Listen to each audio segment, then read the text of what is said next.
嘅教室朋友大家話，咁啊，中國人社會，我哋華人社會咧，無雞不成宴啊！尤其是大時大節咧，要祭祖啊、拜神啊，各方面都好。其實咧就想祭下個五臟土啊，咁啊，無雞不成宴咁啊，咁講咗好多次，雞要點啊？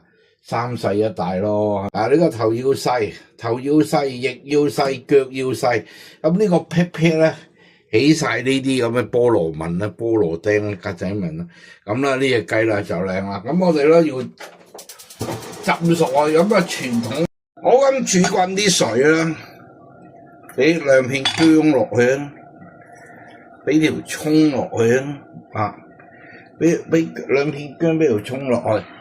咁啦，俾鹽落去。咁咧，如果你淨係愛嚟烚雞咧，就要俾多啲鹽，俾成2湯匙鹽。但係咧，唔好嘥咗個湯啊！嗰啲水啦，愛嚟成一個湯啦。咁我俾少啲咧，俾1茶匙鹽落去。如果真正去浸鹽個雞咧，你真係俾2湯匙唔驚嘅啊！雞咧好食鹽啊，咁啊俾少少酒落去，辟一辟聲啦。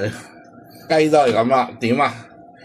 擠佢落去，攞翻上嚟，好多大師都講啦，係嘛？3上3落啊，浸晒落去。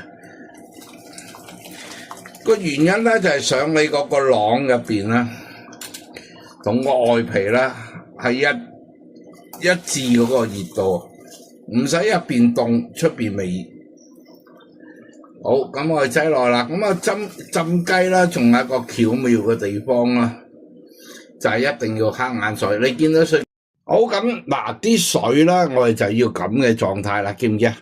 啱啱上嚟有少少漣漪咁樣，咁啊教佢20分鐘喺呢度啊，20分鐘後熄咗火，由佢浸多5分鐘，咁嗰隻雞咧好啦。好，咁隻雞啦，即刻攞上嚟啦，嗱，好細火，極細火，慳眼水浸20分鐘，熄火浸多5分鐘上。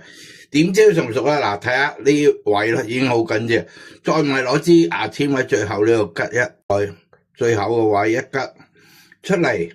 如果係清水啊，啲清汁啦，咁咧呢隻雞係熟噶啦。咁我哋咧唔好講咁多。我哋咧揾啲麻油啦，開少少沙薑粉啦，因為頭先咧都唔夠味噶嘛，係嘛？咁我哋喺呢度啦，掃少少味落去嚇，又等佢好味啲嚇，靚身啲係嘛？佢有啲麻油啊、沙薑粉啊，開勻咗噶啦，哇！你係靚到，即刻咧好似化咗妝咁啊！塗脂抹粉，開咗美顏相機係嘛？話咁快，一隻皮爽肉滑嘅雞啦，咁白切雞啦，咁啊完成啦。哇！你睇到啲皮啦，都好緊緻，咁啊非常之正。